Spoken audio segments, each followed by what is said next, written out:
First photo ఒకటి, తర్వాత చదివేటప్పుడు ఒక చిన్న వీడియో స్టార్ట్ చేయండి.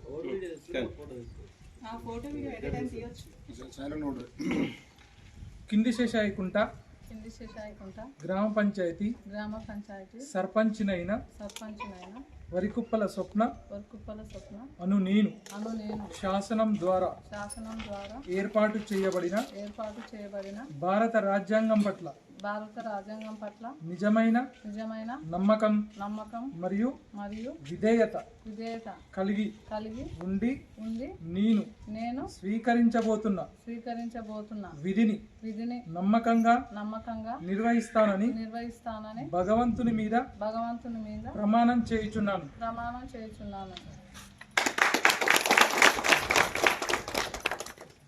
ఫోటో దగ్గరికి ఫోటో